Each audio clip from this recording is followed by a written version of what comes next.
Welcome to another episode. We have a very, very special episode tonight. We have, of course, myself, Sig, Roggle, and we have a very special guest who's also a military veteran. I'll let him introduce himself. We're just going to skip over Roggle. It's fine. He's coming back from vacation. Today, we have Ahmad. Yes. I butchered it. I'm That's sorry, fine. man. I'm sorry. That's fine. It's fine. You was going to do it. What's going on? Tell us a little bit about yourself, man. Well, my name is Ahmad Burse, and I am currently a corporate coach for veterans. And what I do is veterans that are entering the corporate arena or they're part of the corporate arena. I try to coach them through circumstances. Vets have their own, they're in their own world. You need your own space. And it's really important that they understand the value they bring to an organization. The organization understands their value. So that's kind of what I do. I also help veterans as they transition out. But a little about myself. I spent 23 years in the military. I was in the Army. I did 4 deployments. And then I got out. I was a teacher for a little bit. And I joined the federal government in diversity, equity, and inclusion.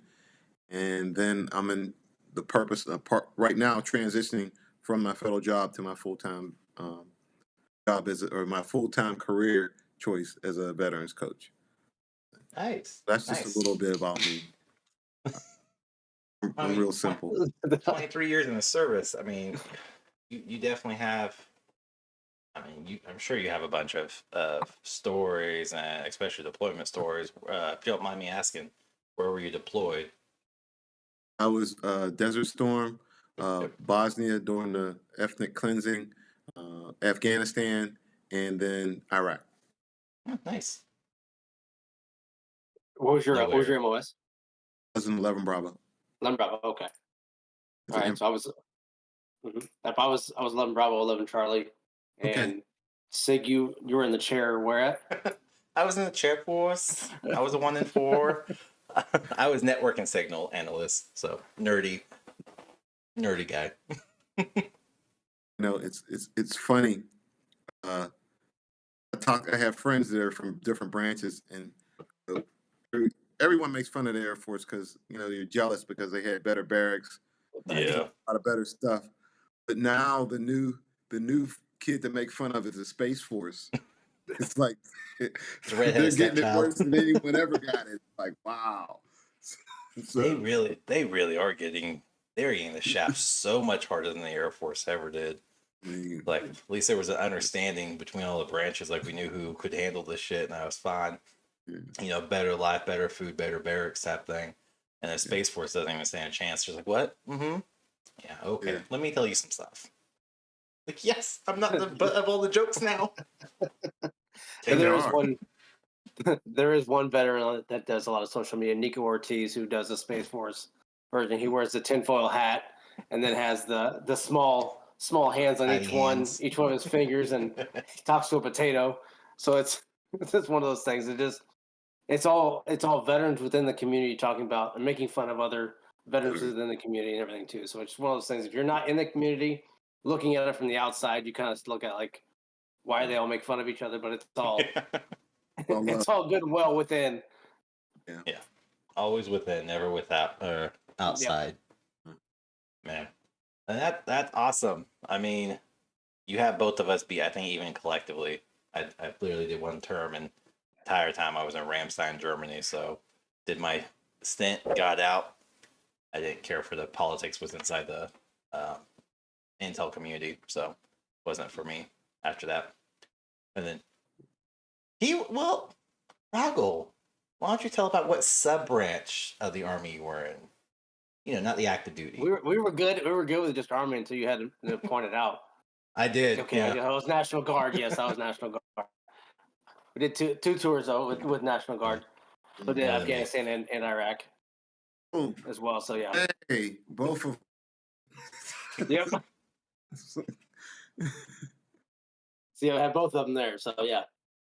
Nice. But yes, I was National Guard. Did 9 years National Guard, and then got out. Yep. The thing about I didn't realize when I deployed, that's when I ran into like National Guard and reservists. Their op tempo was greater than ours in that they had a longer train up. Like they were training up like 7, 8 months before the deployment, and we were doing training, but it's like it's the deployment before the deployment. They're taken away from their families, and it's just like dang, wow. It was just interesting. It was a lot. We have to act in front of others to make it look like we know what we're doing. That was the big thing. We only had our 1 week in a month. We had to act like we knew what we were doing, opposed to the guys that lived it full time. We just did on the side and had to act a lot more. Yeah. Well, my hats off to them because they say part time, but man, that was a whole full time gig for real. Yeah. I mean, the Intel community, we had a lot of people who would, like, in Ramstein specifically, probably 10 to 15% of our entire squadron was made up of reserves and guards, literally just doing little stints over in Germany. Yep. It was a weird, like, I grew up in the military, like, hard lineage, and never was mentioned to me, even though I lived or went to McConnell for a lot of stuff. And my dad never mentioned any of that. And then get to Germany and seeing so many new guys come in on like a 4 to 5 month cycle. And they're like, oh, yeah, I'm here just for, short TDY stint. I was like, what the hell? Yeah, we get per diem, we get BAH, BAS. And I was like, hold on, you get more than I do? What? I'm like, yep, it's a vacation. And they only have to work Friday, Saturday, Sunday, maybe a Monday. And then they're off for the rest of the week. And I'll see them on the weekend when I'm doing my mid. And I was like, that is crazy. It's funny, but in Germany. when I was a drill sergeant, right? So you have the reservists come in for 2 weeks, and like we turn the reservists over to the soldiers, the privates, and the reservists were like ruthless. They didn't care because they were there for like 2 weeks, and they were giving us a break. So you walk into the barracks and they have them doing something crazy. He's like, oh well, let me just kind of point out of here. Y'all got it? It's like, yeah, we got it. We're good. It's like, okay. So that was the one job I wanted the most, was to be instructor, a military instructor, especially for like our boot camp, so to speak. Just because tax, is that what they're called? Yeah. MTLs and MTIs is what we call them. I just wanted that because I knew they could talk so much shit and just trash talk you like nobody's business. But in hindsight, it was always the funniest thing they said, and in the moment, of course, you took it to heart, or most people took it to heart. I was that one dickweed that was like, I knew about this going in. I had my brother who joined, my dad who joined, aunts, uncles, cousins, and everything, and they're gonna say some hateful stuff. It's like, trust me, you can't say anything more hateful than what I've been called through my life. So let's do this. And one guy knew my dad and did not like my dad because my dad apparently did something to piss him off in 96 or 97. Small world. Yeah. Like, is your dad Master Sergeant Sauer? Nope.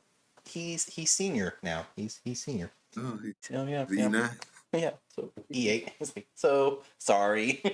I don't know what he did to you. Don't worry. I'm gonna smoke you today. Great. Awesome. I'll make sure to let my dad know that you're pissed at him still. 20 years or 10 years later, 20 years later. Let's get over this. Yeah, I had I don't know, the drill sergeant thing is like a lot of long. You work so many hours. I remember vividly going into work on a Saturday. It was like 4 a.m, and as I'm going into work, I'm seeing people coming from the club, enjoying their lives, and I'm pulling in. I'm like, man, and it's like, what? I mean, that was another moment of life choices that I said, man, what have I done with my life? Everybody else is enjoying themselves, and I'm testing these grown ass men out. Why the hell ain't you brush your teeth and wash your ass? So it was I don't know. I had a lot of fun in the military, but it's like, wow, man, you just kind of think back at stuff. Yeah.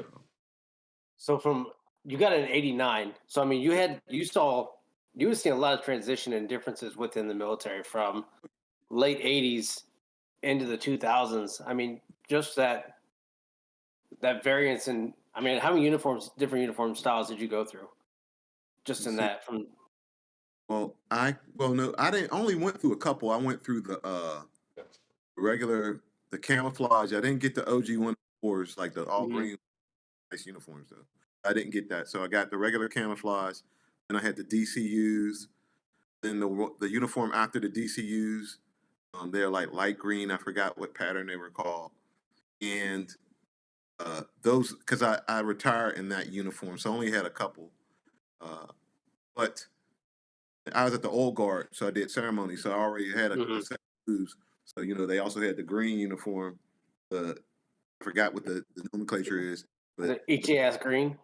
yeah, and so I had the blues. So Mhm. yeah, I mean there was a lot of like it was like the way we fought was different too. Like when I went to Desert Storm in Bosnia, they moved you to the country. Like when I got to Desert Storm, we went in country and we did our training in country before we got dispersed to the units we were going to. But then they changed everything from like during Iraq and Afghanistan. You did a lot of your training prior to coming to the country. So once you hit the ground, you could hit the ground running. So that was one of the it was just the way we deployed. Just a lot of different like getting shots. Just a lot of different things had changed. Mhm. It was a lot of changes. It's just how we conduct the business. Mhm. I've seen what I liked about the military is we got smarter, and at one point in time, the commander dictated the uniform you wore. So it could be freezing ass cold outside, and if the commander didn't want you to have on a skull cap or put on some snivel gear, that's what you call it, something to stay warm with, Mhm. you couldn't put it on, and you would get in trouble. It's like, hey, who told you could put gloves on? It's like I'm cold as hell. Oh no, you better take those gloves off. It was a different military. It's just crazy as hell. It's like really. Um, yeah, I seen a lot of different changes, just a lot of different isms. I remember when I got to the 82nd, I had, when I got to the 82nd Airborne Division, I was at 3 or 4 different units already. So the 82nd was doing a lot of stuff at that time the rest of the Army had stopped doing. But because there's not a lot of influx of new people, it's like they just kept doing the same things, like from the conducting physical training, patrolling techniques. They just didn't do it. They just did it, what they'd been doing, not the new updated version of it was. So yeah, I've seen a lot of different things change. So It's an interesting career. I guess without going to like the nitty gritty, because there's always a political spectrum of this. Would you say we're in a better stance now, or better stance then, like military wise? Because of course we served I recently. You a little bit older than us. well, I mean, in my opinion, like when I joined the military, you could do 20 years, get out, and they give you your retirement. Yeah. And the demographic of folks going in now, they have this new kind of it's like a 401k. Yeah. And then after you do 20 years, you put your money into it. And then after 20 years, you get out and you start drawing when you're 65. It's like, you know, when I when I joined the military, I wanted to travel and I didn't really have a plan for my life. So it's like if I go in the military, I'll get a career. Well, being an infantryman is not really a career. You just because when you get out, the What? jokes on hey, you can be a cop or you can be a fireman. You can go from one high stress job into another higher stress job. Mhm. So and just answer the question, I don't know if it's a good trade-off, like the way in which like a lot of the things that I was exposed to that I have availability now because I retired, I don't see that happening for a lot of people who are joining the military. And then, I think a lot of the reason why the military was so easy was because you didn't know about things. Now everything's online, so Yeah. you can just read about it online, and it just kind of it takes away from the fun of it, I guess you could say, from the I learning get that. spot. That's just my thought process. I mean, I definitely get that. I don't know about Roggle so much, like on the access to data type of side of the house. Because when I joined, it was '09, and kind of put in perspective, Facebook was just getting started a few years prior to that. So having access to all sorts of data was still restricted to a sort, but you would find it if you knew how to Google and you use key phrases. Now you can literally just type in, for example, you can type in United States Air Force intelligence and you'll find a whole slew of reports and data mine that you can just go down and have your way and see what happened, what should have happened, everybody's opinion on it. And I know like that helped me personally at the end of my term, that I was like, well, I'm seeing a lot of people are having similar situations, and I was able to reach out to them and literally be like, hey, this is what I'm going through with my command structure, or this is what's happening. I literally would have a bunch of people who's like, bro, it ain't gonna get any better. It's going to get worse because intel is like the 1% of the 1% inside the Air Force, and you're likely to run into all these people 2, 3, 4, 5 times in your 20-year career. And it became very evidential when, again, I have a dad who did intel, and before that, he was a photographer for the Air Force. Come to find out later, stuff on like he processed the film even for like the SR-71 Blackbird, and Dad was some special ops spy dude. We found out later, yeah. A lot of stuff was hidden the real from us. deal, like the real yeah. Cold War type spy dude. It was so weird because he didn't tell any of us that, and now going through all this and seeing all the people he's supposedly crossed negatively, and then people he's just helped profoundly. I would ran into so many of those people, and they would be like in their later part of their career. Some would be retiring soon, some would be coming up on the retirement in the next 6 years at that moment. And I get such a mixed reaction of, well, I instantly dislike you because of your dad, or I instantly love you because of your dad. And I get the one off side of like, do you have a brother in the service? And they know my cousin, or they do know my actual brother. And again, maybe they crossed them, maybe they didn't. And it was so weird because for me, it's very much if I wanted to stay in, I had to play a very political, strong game and keep a lot of things to myself. And as Roggle knows, I don't like keeping things to myself. I don't like certain structures where I've like, do this just cause, even though it's not logically the correct move to make. Best way to put it.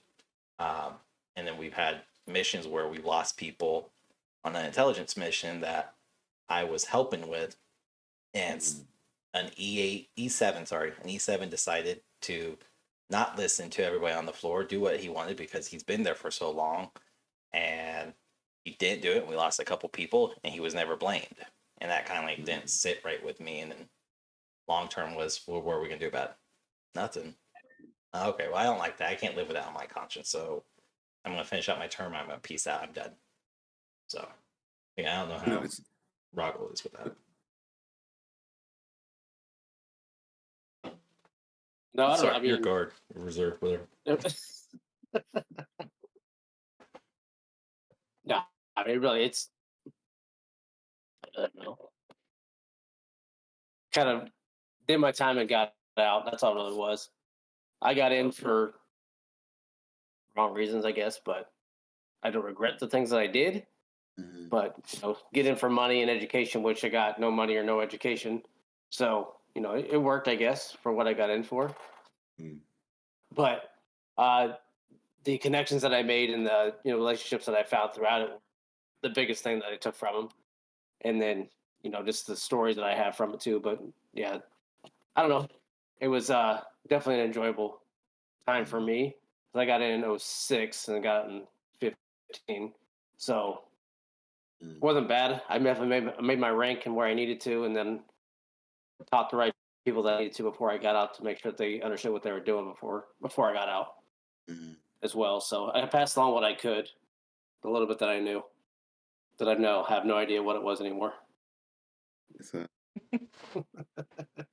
it's funny, and I don't think like unless you've served, people don't really understand how close you are to act.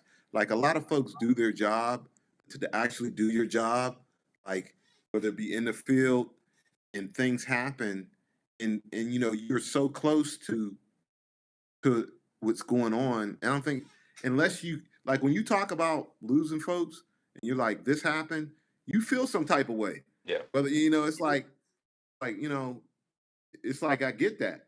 But I don't think people unless you served, you wouldn't get that. You know what I'm saying? You wouldn't understand. And it's not like a big thing, but it's like, damn. But so what ifs? So what ifs? Again now. Yeah. It was like I had to go see a therapist before I got out because again, Intel, I can't speak half the shit I did. So all my stuff is internalized and I can't talk about it. I had to go see a therapist. I remember telling him about that mission and like I didn't know the people. I didn't know the soldiers on the ground. I didn't know the Marines on the ground. To me, they were literally just glow in the dark spots on a map for us that we were watching via pred feed. And it was just one of those things like it messed with me just enough that I was salty with the command structure. I was very salty with the stupid ass E7, and it was just one of those experiences that sat with me. And when I went to the therapist and everything and told him about it, he was very upfront of, well, you need to kind of like separate yourself because you didn't know them. It shouldn't hit you as hard. I was like, well, you gotta understand something. I'm a military lineage kid. Like we're talking generate. Oh, there is. He's back. My company was assigned to an Intel battalion, and that was my first and second time I had the opportunity to work with intelligence folks, and they're different folks, Yeah. And like you're saying, y'all just flip flop different arenas, and I think the military is small because I've ran into folks I went to basic training with. We end up switch. I'm coming, they're going, and it's like, hey, what's going on, man? And then some folks you don't want to be bothered with, but yeah. I mean, I definitely got stationed with a couple people from basic, and funniest things would happen when we would catch up after. It would only be like 10 months or a year, or in the later part of my time there, and they just pop up randomly. I'm like, whoa, I haven't seen you since 09. What you been up to? 3 kids? Yeah, right. What? Yeah, I'm married. Where you been up to? Y'all met in basic training, right? And y'all got married? Yeah. Well, good. Yeah. Yeah, I had a deployment coming up, so I had to make sure. No, legitimately, that was one of the situations was there was a woman who got transferred into my squadron. She wasn't the same MOS as me. She did a different sector of Intel, but ran into her, and her husband was in my basic squadron. She was in what's called our sister flight, and they literally met and probably hooked up in the laundry room during basic, and that's cool, whatever, no shame. But they literally were like, yeah, we had a few kids. Who's we? Oh, you don't remember? Oh, shit, really? When that happened? Oh, right after basic. All right. Where'd you get stationed at? Wichita Falls? Oh, yep. Mm-hmm. There we go. That's what happens in Wichita Falls for the Air Force. A lot of people go there and they get married to get off base, and they have kids to have extra money and get nicer houses on base or even off base. So. And then 3-4 years later, they get a divorce, and then. Well, most of them, yeah. This couple. I mean, I'm not being funny. I'm just being, no, the life cycle. Statistically speaking, I mean, you're right. You're right. Statistically, I mean, it was just it's funny because I know several people who they're on like their second, third, and fourth. And one guy I know is on like 6th or 7th wife, and he's a little bit older than me. You're not on your 6th or 7th wife. I've been divorced once. I got issue 1 divorce. How do you have 6 or 7? I mean, like, not that I don't believe in love, but yeah, that's He's the free I have love 1. type. That was it. I have 1 divorce. That was it. Going strong. 0 divorce. A divorce or That's two good. will wreck you. Yeah.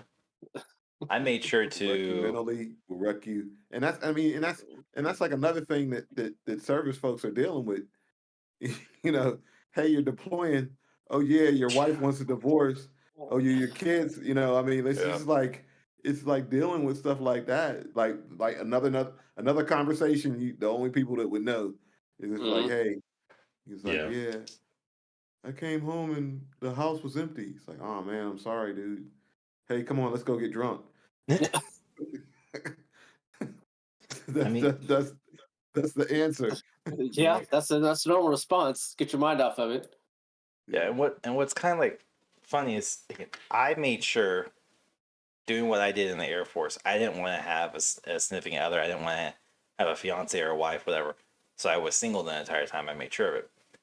But my wife, no military in their family at all. Not her dad, not her mom, not grandma, grandpa, great grandma, grandpa, whatever. No military. So she doesn't know a lot of these stories and everything, or know this lore, for lack of a better word, all the statistics and everything that surround it. And telling her, because she has military friends now that she works with, and they're like, oh yeah, she so and so's wife cheated on them when they're deployed. It's like, yeah, that sounds right. What do you mean? That's I mean, that's right. Statistically speaking, that's going to happen more so than not. Well, why? I don't know.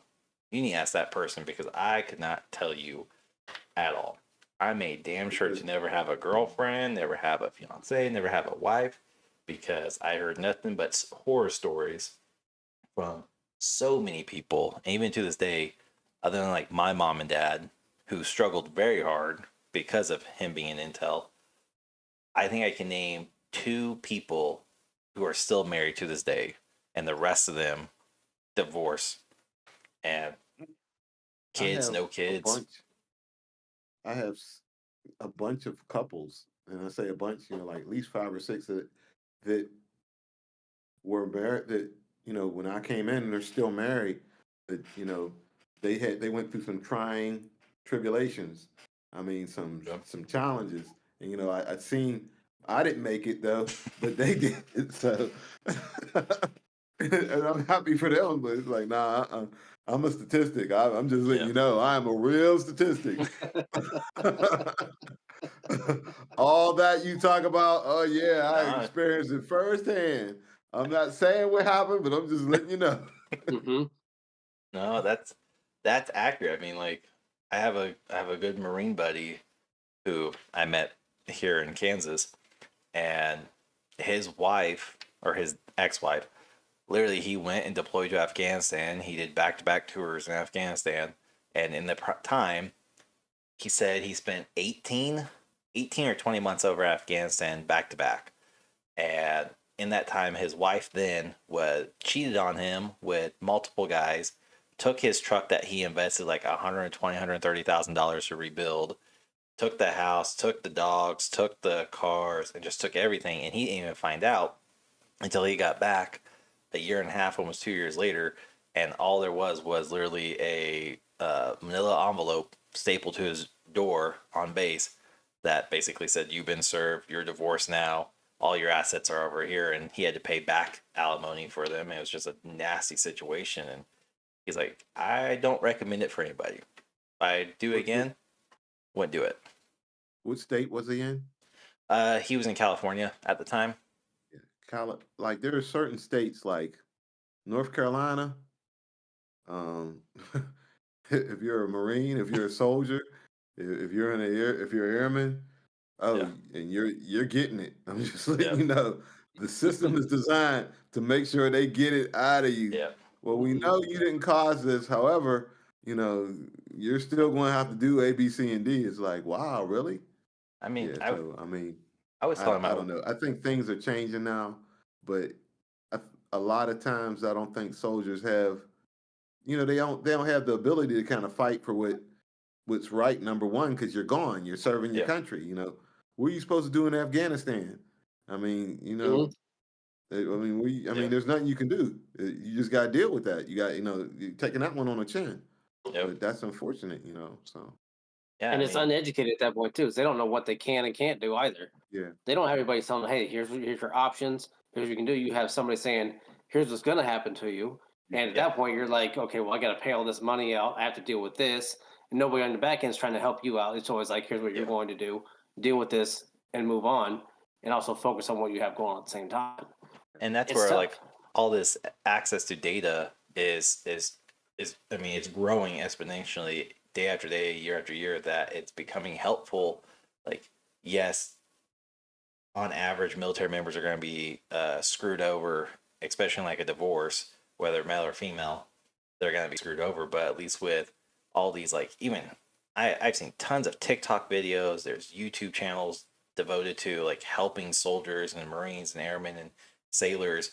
Hey, this is what you need to do if you are divorcing or you are forced to divorce. You need to go down this route. These are the connections you need to contact. This to everybody. And there are resources out there that are again not provided by the military. This is all third hand tech information and resource that you can go find, but they do tell you, here's your point of contact. This is what you need. Tell them this is what you need to do. This is how you need to fight it, which was not a thing even 10 years ago, 15 years ago. That's still relatively new, and I don't think there's many sailors, soldiers, airmen, and Marines who may even know about that. They may just stumble upon it and be like, well, shit, I wish I would have known that in '08 or '07. But the only concern about that is what I've seen in TikTok and a lot of different things is you really got to vet the people you're Oh, listening to. yeah. Because there's a lot of Very people true. that are saying some stuff that have no qualifications and really just need to shut the fuck Yeah. up. More so than that, yeah. I mean, People know. excuse my French. I'm just No, saying, it's like I'm listening to what I'm like, dude, that makes absolutely it sounds good, but if you do that, Not gonna work out for things you. aren't going to work out the way you're thinking they are. Mhm. So it's like it's a watch things. I mean, it's a variable, it's a great resource, but I mean, there's nothing. I think the best resource you could probably have is learning how to pick a good mate. Yeah. If you could do that, then it would save you a lot. And if someone would have told me, hey, don't get dedicated to a relationship, especially if you're deploying, it's like you know, uh, you run into like at Fort Bragg or Fort Liberty or Jeez. whatever it is, you always hear it's like, oh, I met the love of my life. Oh, where you meet her at? Strip Oh, club. I met her at Shenanigans. Shenanigans? What is that? Well, is it a strip club? Yeah, but It's a she told me she gentleman's loves club. me. I mean, this is like real. It's like, dude, Yeah. and me as a leader trying to school him, like, listen, don't do this. But I love her, and he's like, dude, listen, don't do this, man. Not worth it. Does she have other people's kids? Yeah, she got another kid. He's a soldier, and you know, trying to help them. It's like, dude, listen, don't do this. I'm trying to save you some time. Like, I got married over the weekend. You did what? What the fuck? Yeah. Yeah. Bro. No, I mean It's like, man. that's so funny because that's like, even though it's probably the most stereotypical story on how people meet in the military, I wouldn't say it's stereotypical. I say more so than not, it's probably factual, because even like my time down in Goodfellow during training, I don't know how many people I would be, sharing a room with, and then all of a sudden, 2, 3 weeks go by, and they're like, "Oh yeah, I met this girl, call her Cherry, whatever, down at the gentleman club, and Cherry. yeah, Cherry." It's like, oh, she sounds like a keeper. Something tells me you got experience there. But There's always a fruit based stripper there. yeah.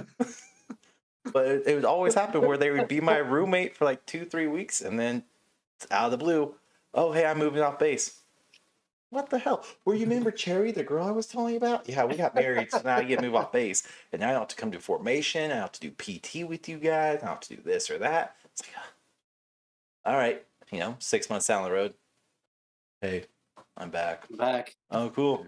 How'd your relationship go? I don't want to talk about it. Huh, that sucks for you. I want to talk about She's pregnant. it. Child I number tell 2. you, I don't. I don't know what's wrong with. I'm not sure if you experienced this in your branch, but I don't know what's wrong with soldiers. They're just all about corrupting. So have you ever heard the term? And I'm sure. And if I'm wrong or if I'm offending someone, I apologize. Jack Mormon. The term Jack Mormon. Yeah. It's like when you get a Mormon and the soldiers do whatever they can Yeah. to taint this person. Like, hey, let's go get drunk. It's like, no, I don't drink. It's like, well, why are you here? But I had a soldier and he was a Mormon and he had an arranged marriage. It was the strangest thing, but hey, they made it. Uh, Right. he's like, yeah, Hats off to them. you've never met her? It's like, no, I never met her. My parents picked her for her. It's like, dude, are you sure about this? And us being us, the soldiers, like, don't do this. But hey, they worked out. Like, man, I wish someone, maybe if someone would have kind of told me what to do, it worked out for me that way. But yeah, that was it. He was one of my soldiers, and we had to show him how to balance his budget and get an apartment and all the rest of that. But they made it. So hey, more power to him. Yeah.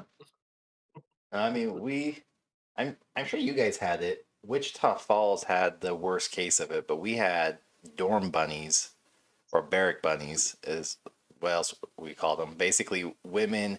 We had certain air bases were open, like to the public. Anybody can come and go as they want. Okay, yeah. So Fort Riley here is open to a degree, so I'm sure they have this issue. But dorm bunnies or barrack bunnies, whatever you want to call them, were basically women who would just come in and they hang out in the common area and they would just wait there, waiting for an airman, and they talk them up, they chat with them. Then 2-3 days down the road, they're married or they're knocked up, and they're there literally just to cash a future paycheck of get knocked up by this airman. Now this airman owes child support for the next 18 years. Ain't nothing he can do about it because he's not going to be able to even, have any type of custody because he's in the military. And that, like, Wichita Falls has probably the worst, or used to anyways, the worst statistics for the Air Force of instant marriages with divorce within 6 months. It was such a quick turnaround, and it got talked about in all of our briefings. If we ever had to fill out like a 29 Bravo form and say, hey, we're traveling up to Wichita Falls, they're like, the fuck you are? Here's what we got to tell you now. And they're like, all right, you're not allowed on base. If you do go on base, you're not allowed in the dorm. Don't go in the barracks. Stay away from them.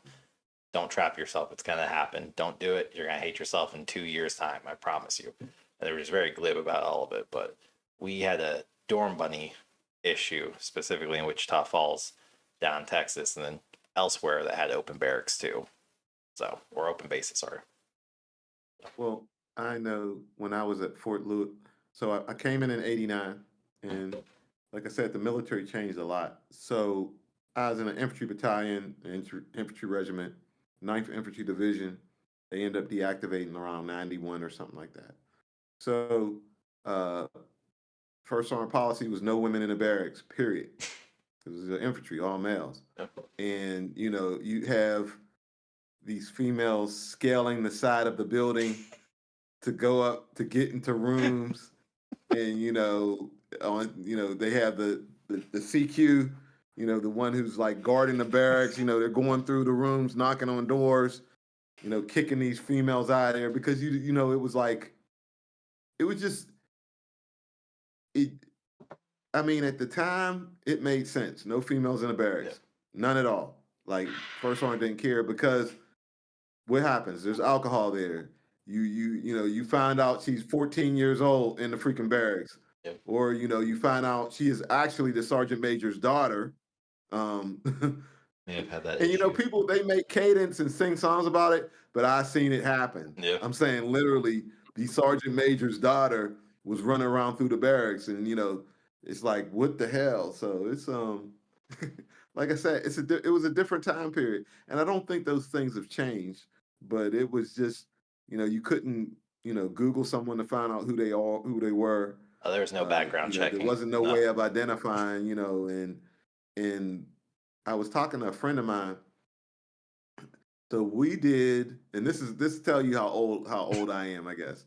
So we were in Marsh Air Force Base in California. So my unit was doing drug interdiction missions, and so what we did was they say, hey, listen, there might be weed or marijuana in this area, and we go out on patrol, and if we find it, we call it in. Then the sheriff would come, put eyes on, and then either bust them or something like that. So Marsh Air Force Base, and this is like 90, 91. Marsh Air Force Base had strippers on the base. So the NCO club had actual strippers.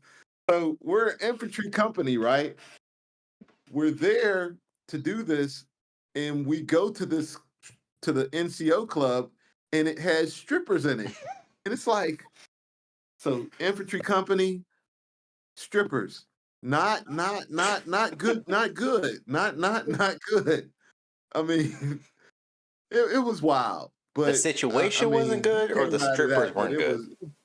Say again? The situation wasn't good, or the strippers weren't good, or both? Well, I was married at the time, and I was a good doting husband, so I didn't go see the strippers. There was a whole lot of ish that went down with that, because one of the guys that we were there with, his baby was being born, so he had to go back. Mm-hmm. He goes back and tells everyone that they're down there at the strip club with the strippers. And so the wives, the family support, whatever that is, they're going round and round. It was crazy. It was interesting. But once again, that's old Army. Yeah. That's old military. Strippers in the NCO club, number one, that ain't happening. Number two, drinking on a deployment, it's like, no. I said, what? You're drinking out? It's like, it won't happen again. Yep. So it was just an old military, That's NCO club. I was like, of all the years I've been around, and all the stories from my dad, and even like my brother, like my dad served from 82 to 2012. Okay. And never in that 30-year span did he ever mention, hey, be on the watch for strippers in an NCO club. Hey, be on the watch for gentlemen's club in the officer. Like the most twisted situation he ever told me about is be careful who you date while you're in uniform and running around the base. And if it's a woman, ask, are you on? Well, yeah, man. Well, not that's today. But it was always make sure they're not a dependent, and more importantly, they're not an officer's dependent or child, because there was so many situations, and it didn't help that years and years ago, I ended up accidentally dating a chief's daughter, not knowing it, just running around Maze at the time, and met the girl, and then like 2-3 weeks later, she's like, oh yeah, let's go meet my dad. Oh shit, I know who you are. I'm leaving. Done. Not doing this situation. You know my dad, and I don't think you understand. You know who my dad is yet, so I'm just gonna leave before this gets weird. So I'm out. It was nice, but we're not together anymore. Have fun. Bye. And that just, I think stuck with me. Folks don't understand. You can actually get kicked off post, and I've seen that happen. Folks' kids doing crazy stuff, and it's like, hey, listen, they're gone. Like the whole family. When I was in Germany, I seen family members get kicked out of Germany.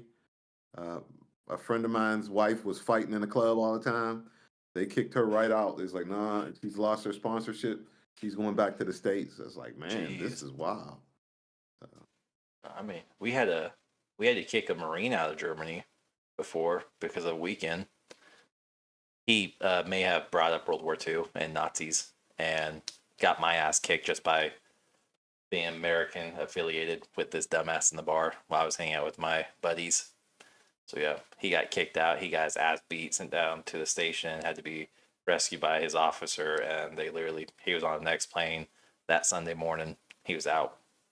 I don't ever know what happened to him. All I know is I got my ass beat because of some stupid ass Marine running his mouth, thinking it was funny to make a Nazi joke in Germany. I was great. I'm just gonna drink my beer over here and mind my business. Look, military.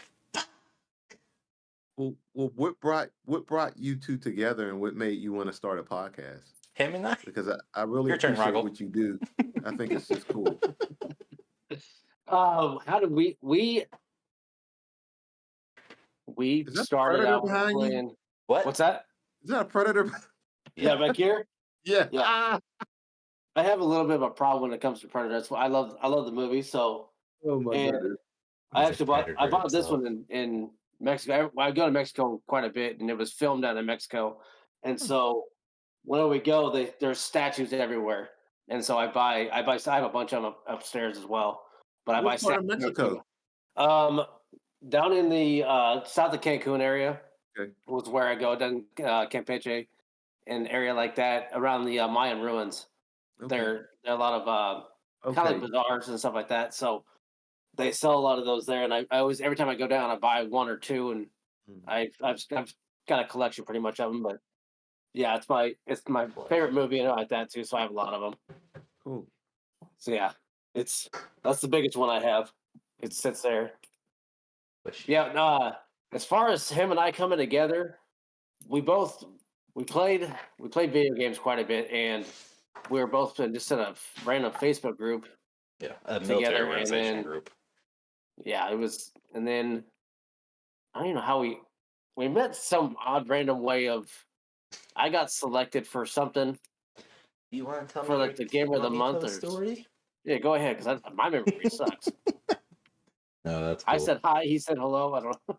Next thing, we're walking hand in hand on the beach in Kansas. That's beautiful.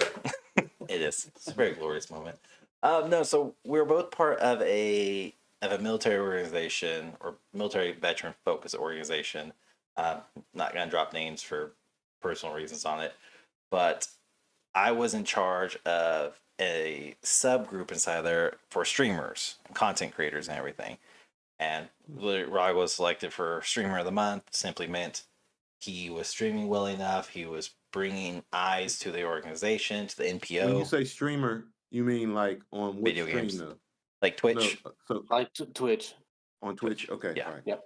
So he was streaming on Twitch, and he was getting up eyes. People voted for him to be Streamer of the Month. And then literally him and I just started talking randomly because of that, and that led to I think there was like 5, 6 of us attempted to start a podcast a few years ago called Going Dark, and that dissolved really quick. But he was on it for a couple episodes and just kind of ghosted all of us. Don't know where he went. He just ghosted. It's cool, whatever. And that dissolved, and literally by the time he came back, I think 2021, and we started talking again, and he's like, "Hey, are you guys still doing the podcast?" Like, no, here's all the shit that went down. And he's like, oh, okay. So we chatted, and literally February, March of last year, he asked if still down for doing a podcast. I said, sure. And then literally just random happenstance of, all right, let's do this podcast, and we're gonna make it just random as hell. We'll talk about anything, everything underneath the sun. There's really no rules other than we don't, talk about politics or religion, anything divisive like that. And you can go back and like listen to probably the first like 10 episodes, and they're rough as hell, and that's putting it lightly too.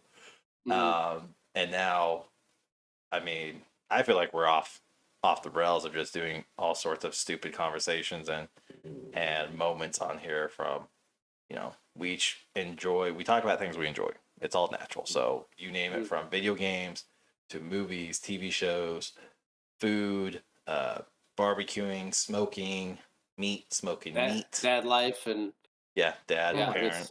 Y'all smoke? Meats. Yes. Smoking meats. I just want to preface smoke meats. Somebody's on here's like, oh my god, Joe Rogan. No. Wrong one. Wrong white guy. Promise you. It's just meat. Just smoking meats. So I just need to get some clarity. Yeah, I watch myself nowadays. Yeah, I mean, you name it. We just hit what kind of shows do y'all talk about? I mean, it's cool to be organic, and it's like, all right, fine, like, because I've done podcasts and they're very like pretty much this is where we're gonna roll, scripted, go da da da da da da. But I never have like been with folks and just talked about something that was interesting. Yeah. So, what are y'all's favorite shows? because I don't really watch TV as much as I used to. Yeah, what's your favorite show? What's the show you fall asleep to? And I don't fall asleep to that anymore. I don't fall asleep to that anymore. Okay, listen. No, go ahead. Enlighten him on what your weird shit you watch. I watch a bunch of weird shit. Everything's on the table. From like, I'm not big into sports. I will say that. That's his domain. We're good with that. But like anything from wrestling, whether WWE, AEW, New Japan, to the more strange shit like Naked and Afraid, My Weird Addictions, or Strange Addictions, whatever that is, 600-Pound Life, to I'm a big fan of like Food Network and cooking shows in general. Love those. Really anything that has Ryan Reynolds in it, Gordon Ramsay. If you can't guess by all the freaking Deadpool shit around my office for my cup or tattoos, fan of comic books and Marvel and DC, big Elvis Presley. I mean, I watch literally anything on there, and then you will always catch me watching something that's not on anymore, whether it's like House or Friends or MASH or How I Met Your Mother, Big Bang Theory. Like, it's just a weird freaking hodgepodge of anything that keeps my ADHD mind focused.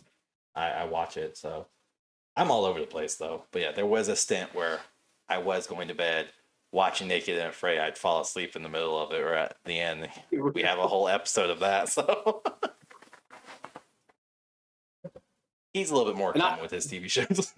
I mean, I'm the same way with TV. It's Big Bang Theory is what I watch every night before I go to bed. It's one thing I've addiction, I guess you can call it.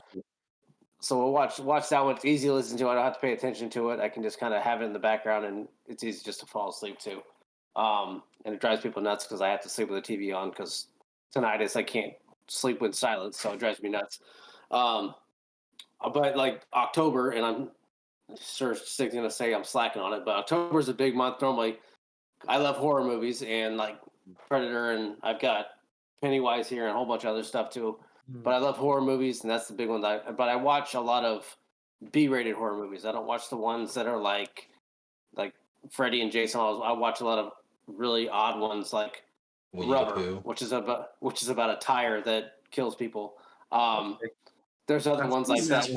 Very like Attack of the Killer Tomatoes. Exactly, ones like that. Those would be rated horror movies. Ones like that. Ones that are not like typically in theaters. A lot of ones like those I enjoy watching just because of how much effort they try to put into it, even though it looks horrible, and how bad some of the acting is. I love that even more. And like Six said, the Winnie the Pooh movie that they just made, the Grinch horror movie they made. There's a lot of movies like that I love to watch, slasher movies. I don't do a whole lot of paranormal ones, but horror movies are kind of ones I enjoy watching. And paranormal to me is just overly done anymore, but yeah, I don't know. That's kind of where I'm at. I do watch a lot of comedies, and I do watch a lot of sports too, more football than anything. But that's kind of where I'm at if I'm not watching stuff with my kids and Disney movies, and now it's Bluey. It's funny that his kids watch Bluey forever. We never watched it. My daughter watched it. Now she can't stop watching it. So it's just one of those things. But what do you watch? What do you enjoy in your time? You know, I don't know. I think I'm boring, but I like Suits. I watched that for a little bit. If you ever get a chance. That was good. I just got done watching all. It's always the same ish. I got it. This will save the. It's like after the third or fourth season, it's like I started. There's a show called Special Forces, and that they do is it's like there's a SFA, as a SAS guy, a SBS guy, a Force Recon guy, and a Navy SEAL, and they get stars, and they just run them through like a mini. They had like Dwight Howard and that show is real. I love that because I like the way they talk to them because they don't cut them no slack. It's like, what are you crying for? I don't care if you're crying. I sit back and I do like watching like old like Happy Gilmore type comedies, kind of on the raunchy side, but funny as hell. So, but I'm really not like shows like I'll watch like right now I'm watching Punk, not Punk, but the prank the prank team. It's with Eric Andre, uh not Steve O, but who's the dude from Jackass? Uh the Steve executive was the only one I producer. know off the top of Johnny my head. Knoxville. Yeah, Johnny Knoxville, Mhm. Eric Andre, and I forgot the woman's name, but they sit down and they prank people, and you come in, and you pitch it to them. It's really good. It makes me laugh. I just get a kick out of that show. So yeah, I know that's which one you're kind of talking about too, because I've seen the commercials for it. if you gotta watch it. It's really good. Mhm. They really like sometimes you'll watch a show and they don't put any science to it, but they Yeah. really think through the pranks that they're doing. I mean, like there's like, well, if we do it like this, it's going to wind up like that. Like they do a lot of planning in it, so you can tell in how it's executed. So it's just not like something random. So, Okay. but yeah, I have to check it out. That's a show I've yeah. seen advertisements for just out the If you get a butt. I chance was to like, watch it, it's really funny. And of course, I mean, are y'all into anime? I wish I could get into it, but I'm just not into anime. So My older son is, but I'm not. I will say I I'm can't. not by knowledge, or I wasn't by knowledge until like the last 2 3 years when somebody dined me out. Like I used to watch. I don't watch the new stuff, but I used to watch like Pokemon, Digimon, Yu-Gi-Oh, which apparently is all freaking anime. Did not know that I until a like few years Digimon. ago. I did. Digimon was freaking amazing. The original, not the new shit. Well, Robotech back in the day, original anime, Yeah. but Then Dragon Ball Z is the only one like I keep up to date. And again, somebody dined me out. Probably like back in 2018. That yeah, you watch anime? No, I don't. Yeah, Goku. Yeah, that's Dragon Ball Z, bro. That's anime. No, it's not. Google it. Oh shit, I watch anime. All right, but I can't get into like the other stuff. I have a niece who's, and saying hardcore would be putting it lightly, but she is hardcore into anime. Like she does the whole cosplay for anime, and her stuff looks it's so cool amazing. though. If Like, you go to like a Comic Con, like I'm in DC, like just the amount of effort people in it's doing like intense. creating the costumes, the whole environment, because everybody's like cool, it's like it's cool to be this way as opposed to someone looking at you and judging you. It's like, it's all right. I'm still judging them, but not for the worst. God damn, you spent so much freaking time on that. That's awesome. I'm Yeah. over here. I can't draw a freaking stick figure to save my life that has a straight back. He definitely looks like he's been sitting in a chair all his life. Yeah, there we go. Scoliosis. Perfect. Awesome. So, are you into comic books and things like that, or do you kind of just? I was when I was younger. When I was younger, I was really into comic books. When I was younger, I played Dungeons and Dragons. So I Okay. think that Same. kind of honestly that you don't have games anymore that force you to use your imagination. So like, playing D&D, you're rolling dice. You're saying, okay, all right, I'm using this to do this. I created this character, and the character you created, you have to imagine the character. You have So to I bring it think to life. that kind of played a role in my life as I've made decisions. This is just on mad speaking. But yeah, I was really into comics. I'm not sure if you ever heard of a comic called Alpha Flight, and it was like it It sounds it was familiar. almost like the Canadian Avengers almost, but like the B level. But Alpha Flight had some really good, really strong characters. But I like watching Oh, Marvel. I think yeah. they've done a pretty good job Right. on the way in which they've done things. I like watching Marvel, but I prefer DC. I just think DC's characters are a little bit they're darker, but they're more true to life. Like Batman has some significant issues. I mean, there's nothing, What? like if looking from the outside looking in, He is such a that dude normal got some person. issues. He's normal. There is nothing wrong with his I mean, mental capacity at all. So with that, then do you ever watch Backhand, no. the What is that? YouTube? Is it what's his name? It's like Pete. He does. It's the Batman YouTube guy. Pete Holmes? I can't remember his name. You know how Is it many Pete Holmes? Pete's there are? Is it? It might be Pete Holmes.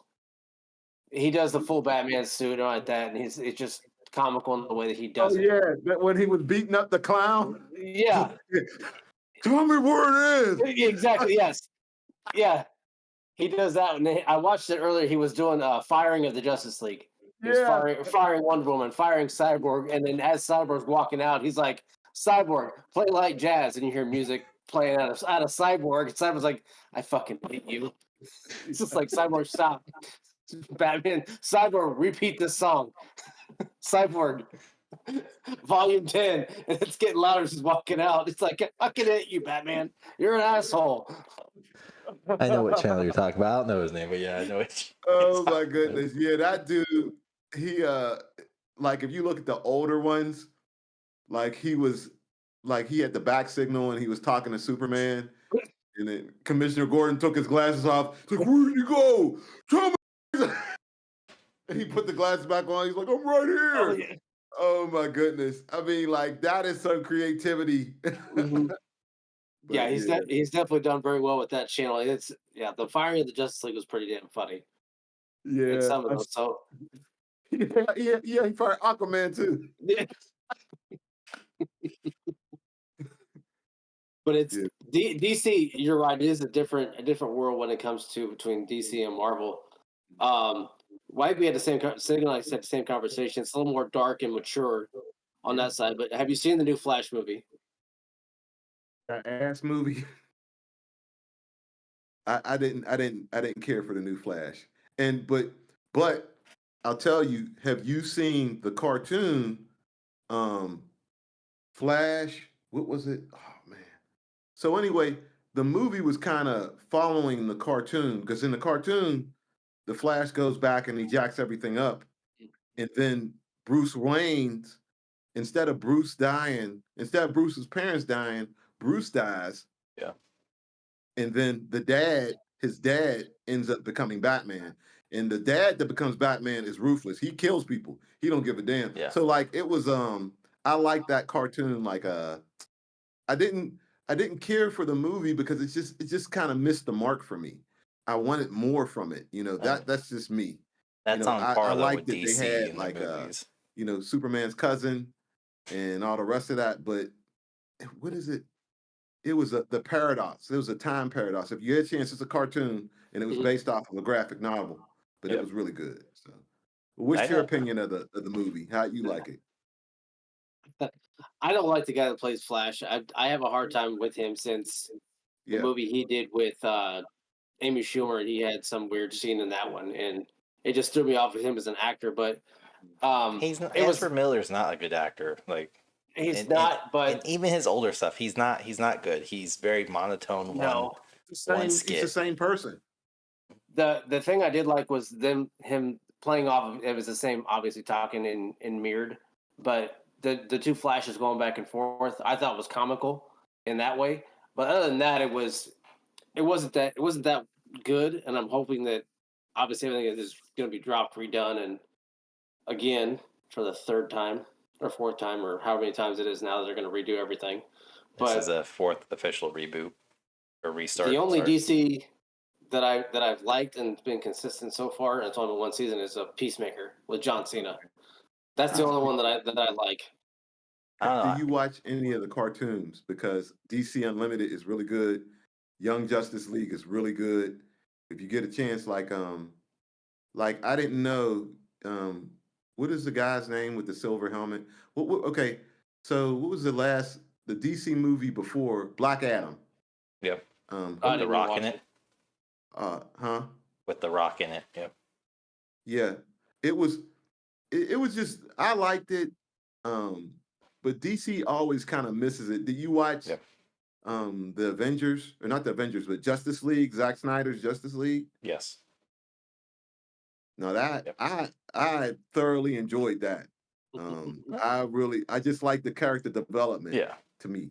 Yeah. I mean, we've done probably 3 or 4 episodes about DC and Marvel, and the one thing, like when it comes to the DCEU or DCU now, as James Gunn's calling it, their problem with movies is there is no development of characters, and the directors and producers are all like just all over the board. Zack Snyder did a really good job with Justice League, but then you have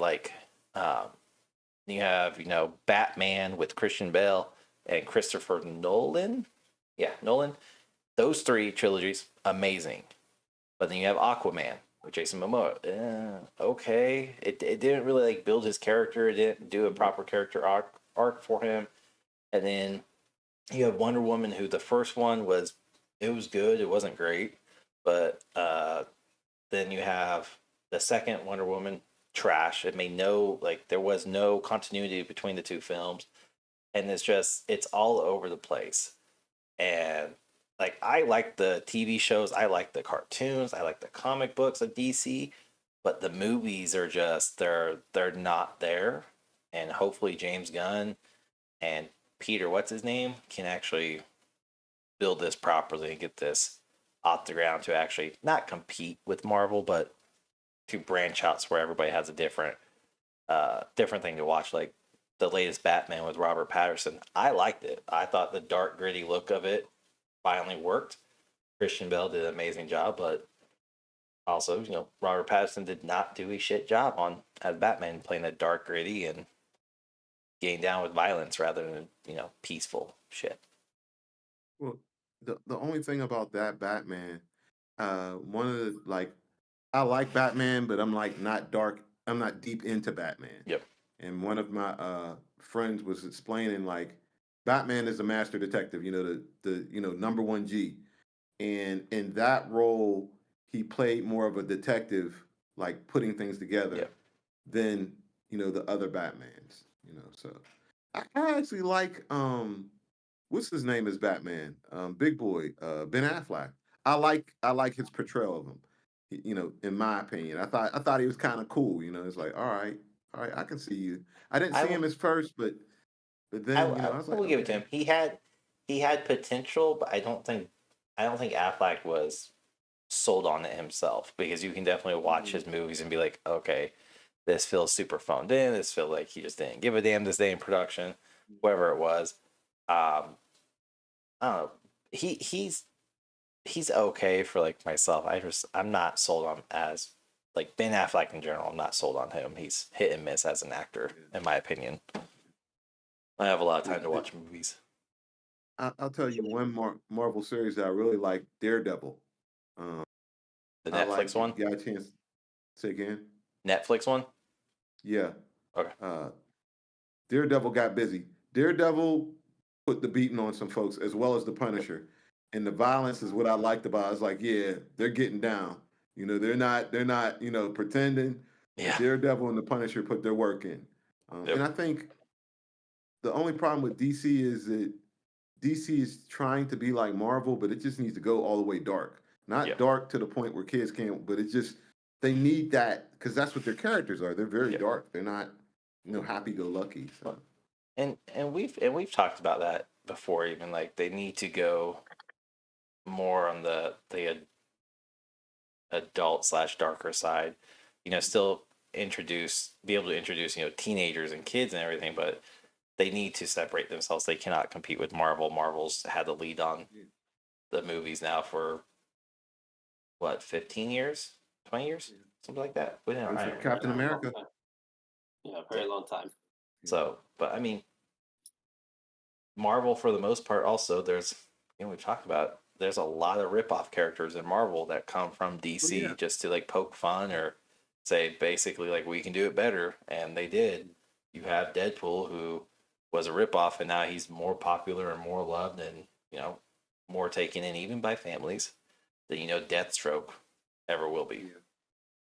And Deathstroke is amazing, but never made it on a big screen properly. Properly, I will say that. Yeah, properly. Yeah. Well, Deathstroke is about that business too. Yeah. Yeah.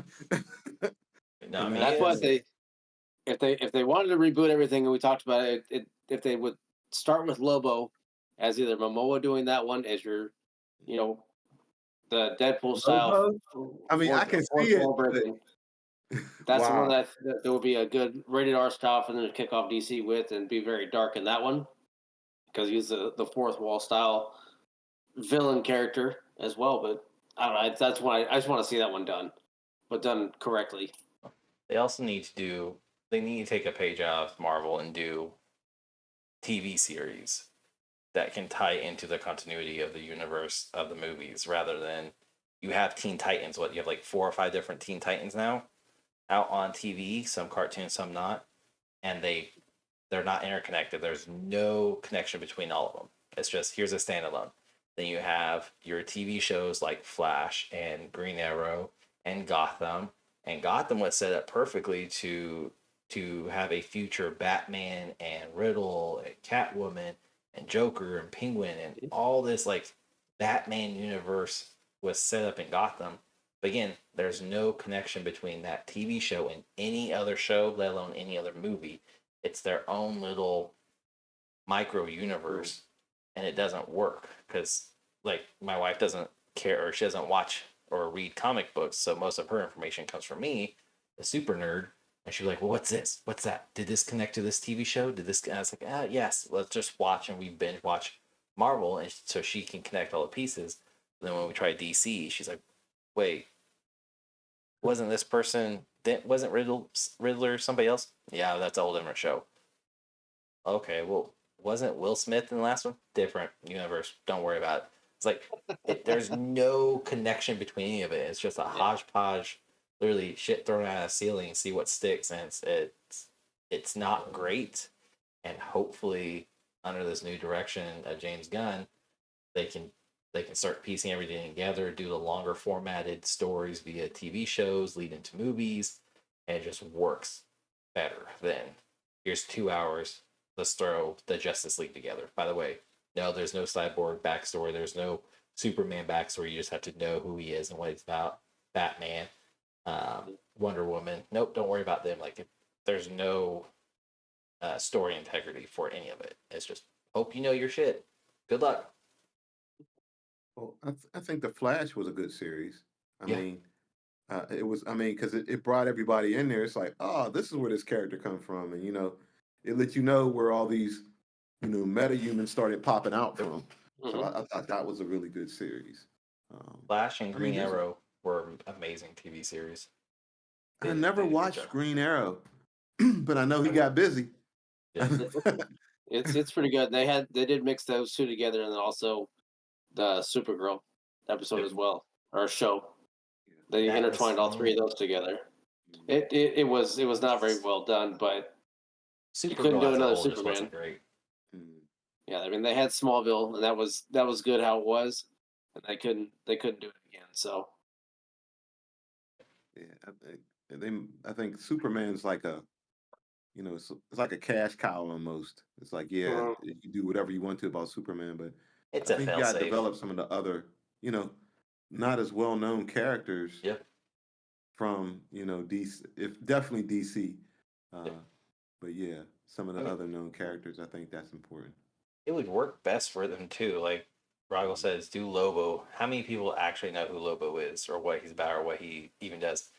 Go off to all these little one-off B-rated superheroes, or even anti-heroes, villains, whatever, and build them up.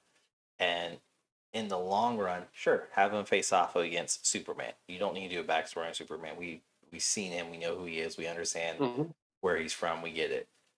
We don't need a backstory on Batman again. You can intertwine everything perfectly and have them face off against Justice League characters later on without needing a standalone Justice League backstory or arc. You can have all these no-name people get a good lead and actually make an amazing universe. Like Peacemaker, nobody knew who he was before John Cena played him, and everybody's like, "Oh my god, he's amazing! This is so much fun. He's hilarious." Who knew John Cena could be funny? No one. Well, there's a lot of characters that they could bring in. Like, I don't think they did a bad job with Wonder Woman. I mean, I think they did a good job, like who she is, where she came. Aquaman, I don't know, it kind of missed the mark. But then again, Aquaman, why is Aquaman in the Justice League? I mean, I understand why he's in the Justice League, but it's like, why has he ever been in the Justice League? It's like, really, Aquaman? He's like, he's the little brother that hung out. Like, okay, you can join. Yeah, Okay. I mean, it's like, take your brother with you. I don't want to. He was take him. He was Clint he was cleaning the pool and getting the fish out, and okay, yeah, he overheard us talking about joining. So he's in now. Yeah, I mean, Captain Marvel, I think that it wasn't bad. It was a family movie, but it's Captain Marvel. But So they can do that. I mean, Marvel's getting ready to do that with Deadpool, where Deadpool's going to be rated R. Still, it'll hold that title, and then they're bringing back Daredevil, which is right now still tossing back and forth between PG-13 and rated R. They're going to be bringing back Punisher, and that's going to be rated R.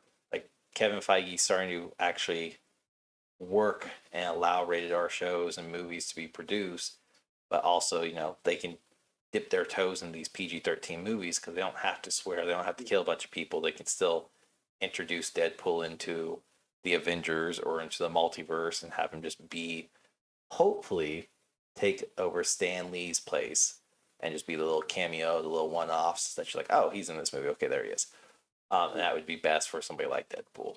But yeah, the DC needs to. Hopefully, this whole restructure of DC pans out, and we're not 7-8 years down the road going, oh, number 5, let's start over again. Great. A good character, a good villain they could develop. What's his name? John Savage. Is that his name? He's a dude. He's like a caveman, and he's just been around. He has a scar on his face. Is he in the? Is it, no, I'm thinking of the Craven the Hunter. So I'm thinking of. No, That's not him. Thing, But John Savage, he's like he created the metahumans. Like he was a metahuman, and then he had children. Like this is like centuries back, and he's a really interesting character. So I mean, that's someone they could develop because like he literally created all of the other characters were based off of his DNA in one way or another. So, but yeah, I think he would be. It's something Savage. It's not John Savage. John Vandal. Vandal Savage. Yep, Vandal Savage. Now that's the guy they need to create. Because like people don't know who he is in the background, but he's causing like he's up there with Darkseid. So Vandal Savage would be a really good, in my opinion. Like who is Vandal Savage, and it's like okay, this is the dude. Like he's making moves happen without people seeing him. So. Yeah, I mean, just make him like they're doing or they did with Khan and MCUs. You've heard the name for several movies now, and you're like, who the hell is this? You watch Loki season 1, you're like, Khan the Conqueror. What? Okay. And then you watch Ant-Man, Quantitanium, and you're like, oh, okay, dang, this dude's like, Khan is. This is a real dude. he's terrible, like in a good sense, but he's just a bad dude inside the universe, and he can be anything. He's been everything. He's done everything, and he knows the multiverse very well. But they're able to name drop him for so long that when he shows up, you're like, oh dang, awesome. And they could do that with Savage. Is just start name dropping from the get go, and it doesn't even have to be hard. Of finding research papers from Savage, and there you go, small little tie-ins. 6 years down the road, cool. Let's meet him. The thing you had said though is like the DC universe is so spread out all over the place. It's like, hey, whatever, man. Like it's like everybody's doing their own thing. Yeah. Like, oh yeah, let's add this. Oh yeah, let's add that. So apparently, Vandal Savage was in Legends of Tomorrow. I believe. Okay. That show sucked. Another DC spinoff. Yeah, I never watched it. I just know there's a whole bunch of characters in that one. Yeah, he was no name characters. And yeah, I think it's what it was. So it's one that they had really talked about portraying him, pushing it for how he was. I guess he's 50,000 years old. Yeah, as well. That's the thing. It's like Legends of Tomorrow was created with originally was created to link the TV series with the movies by introducing these low-level villains and heroes. And again, I think season 2 just went off the rails and made no connection anymore. And it took a different spin on Batman. It heavily implied that Batman is the Joker, but is also Batman, so he's fighting his future self. Like they took a lot of liberties with messing with fan theories and theories that have been out there for years, and even old school comic books that are like one-offs. But then again, nothing ever happened of Legends of Tomorrow. The production and writing just like it's rough to watch after season one, and season one's already kind of like It got big because the guys from Prison Break are in it, and Prison Break, but was a big show. Yeah. So, not for me. Mr. Freeze or no, are they? It's not Mr. Freeze. It's a wannabe Mr. Freeze. The guys from, because I know the guy from Prison Break is in he's in The Flash, and he's Mr. Freeze or Mr. Cold or something in The Flash. Yeah, it's Mr. Cold, I believe. Mm-hmm.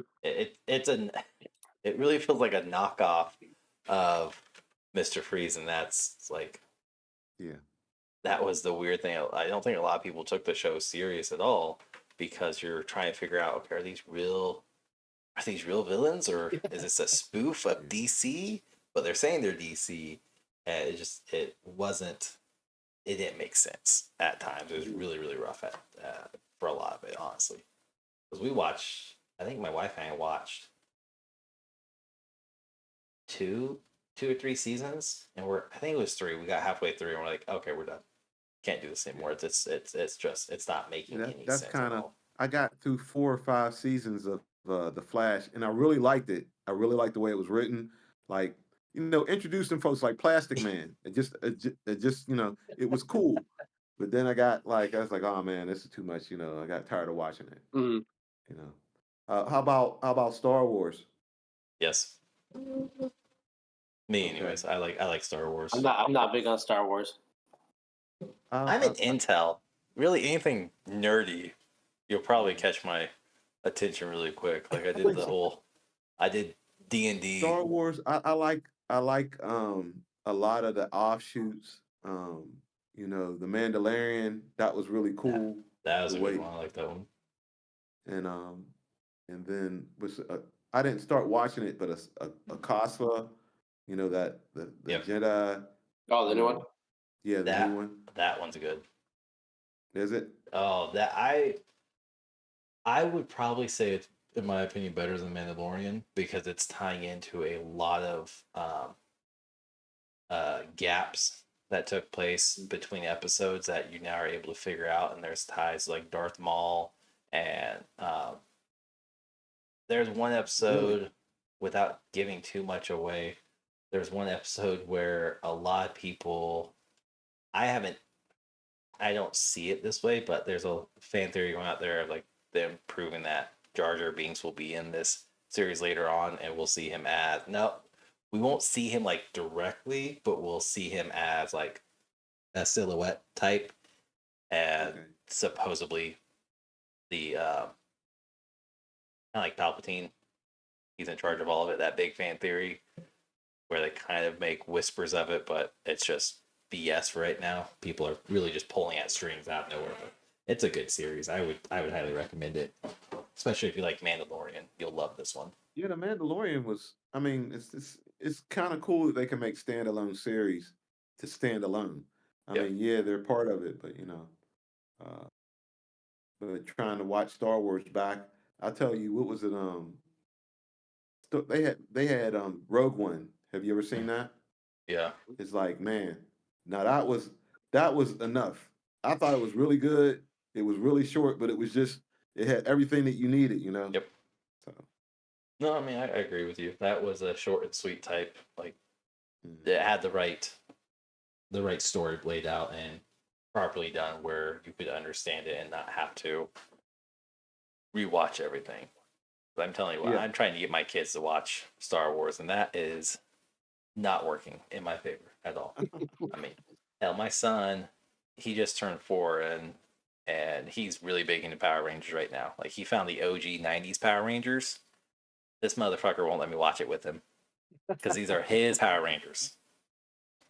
And then, even though I'm like, you don't understand, I have talked to the Power Rangers before. I have been on social media platforms with the Power, like, legitimately, I've had Jason David Frank, him and I chat back and forth via Twitter on a thread. It's like 3-4 years ago, and it was the weirdest shit, just me be like, "Oh look, I'm watching this Power Ranger movie. Awesome." And there's my original crush, Kimberly. And he's like, "Yeah, that's everybody's original crush there." I was like, "Oh shit, you actually responded. Fuck." And then Did like you see? they all start responding. Like, oh my god, Did nerd. you see the remake Power Rangers? The The newest one. Yeah. Yeah. Did you like it? It has been. I thought it was all right. Yeah, It I had thought it was all potential. right. Like I didn't hate it. I saw where it was going. I was like, cool, awesome, let's do this. I didn't like the design of the suits. That was probably my only drawback because I didn't like the design Yeah, of the suits. I That think I would agree with that. I like the nostalgic white diamonds. I get it, but like I don't know. That was the only drawback I had from it was it looked very mechanical. And then my logic side kicked in of no, this wouldn't work. No, you're not Iron Man. You can't move in this type of suit. Shut up. And it just, I mean, it wasn't bad. I'm mad they haven't continued it because they definitely left off with Tommy Oliver supposed to be in there, but nope, That's obviously not going to happen. nope. Well, it wasn't going to be Jason David Frank, but yeah, Oh, it would have been. it was a teenager. Yeah, They were casting a teenager. Yeah, Before he died, he was in his late 40s. he's still playing a teenager. Yeah, okay, you're right there. That's fair. That and the Sun. I mean, I like the there. Power Rangers movie. I did, like you watch a movie and you're like, I'm good after that. Like Yeah. you only need to watch it once. It was one of those. Oh, I'm glad I seen it, but Oh yeah. What I think though is we'll probably have to have you back on again to go through some other shows and movies and things like that because I think there's a lot more that we can definitely tap into. Well, as far as I feel like we could sit here and talk all damn night about about movies and TV shows. But I think we'll definitely have to have you back on, and I do appreciate you coming on, and giving us your time and your stories and background and everything else. It was great talking to you and great hearing everything. I appreciate your time. Well, thank y'all, and I appreciate just being able to talk to y'all. I Oh, feel yeah. like I'm still relevant. That's Always. literally I was telling you in an email. I don't know how well it came across, but that's literally the whole podcast. Is we're not scripted. We're not rehearsed. We're literally every Tuesday night we hop on Discord. Neither one of us know what the hell we're gonna talk about, and we're just like, all right, you ready? Let's go. One of us opens up, cracks a joke about the other one, then we're off to the races. It's nothing's planned, nothing's rehearsed, nothing's scripted, and we felt that was more our style. And plus, he's super busy working. I'm busy doing my small business and being a stay-at-home dad and doing other stuff. So we don't have time to write all these scripts. Make sure you say this, Roggle. Plug here, Roggle. Don't say this, dumbass. All right, perfect. Let's do this. So, but yeah, it's been great. I loved having you on here, man. It was amazing. I hope you enjoyed your time here, as always. Yes, I did. If you ever need me, just give me a call. I'll hop on and I'll talk shit. Perfect. We love it. Those are our favorite types. People who just shoot the shit with each other. Before we let you go, man, because I know you're a corporate coach for veterans. Kind of give you one last moment in the sun or moment on the podcast, whatever you want to call it. Ignore my words. I'm retarded or stupid. Sorry, stupid. What sources do you recommend for veterans to use? Should they anything you want to give them that they should reach out to you? Absolutely. Or? So then, Plug away, man. If you like to learn more about what I can do, you can go to my website at www.burseconsulting.com and go on there, or you can look me up on LinkedIn at Ahmad Burse. There's only one of me on LinkedIn, and you can find more information there. But if you're a veteran and you're transitioning, and you got questions about transitions, reach out. Reach out to other veterans that have done it, and then we can assist. I use Hire Heroes. Whenever I left the military, Hire Heroes USA, one of the best programs. They taught me how to write my resume. They taught me how to interview. They just kind of gave me that, because when you transition, sometimes you don't have that, I wouldn't say courage, but you don't have the confidence that you can actually do something, because you kind of for me, I had been in the infantry for so long. That's the only things that I thought I was able to do. So you need to talk to someone. And I always say, get you either a counselor or a daggone therapist, but we all need help. Yep. Every veteran that I've talked to, just being in the military 1 year is traumatizing, and you got to talk to somebody about it. So get you I'm an advocate for counselors. I'm an advocate for therapy because you don't know what you don't know. So then that's all I have to say. And I'm the one that does like all the script writing for our episodes. No offense, Robert. Just check the description. Check the description because I will plug your website, your LinkedIn. I'm going to plug that down in the descriptions for anybody that's listening to this, whether on a podcast station like Spotify, iTunes, Pandora, Google, Samsung, or even YouTube, or one-off little sites like FM.radio. You can literally just click the description down below and you'll see all of the information, his website and his LinkedIn. I'm with you on the whole therapy after doing it and currently doing it. Like, definitely encourage anybody and everybody to do it. It's eye opening. It's definitely worth the time and effort, and it gets you in a better place. Absolutely. Yeah, check the description and it'll be there. So definitely hit him up and don't hesitate. Other than that, man, thank you so much for being on. You've been amazing. Thank y'all. I appreciate your time. Have a good evening. You got anything?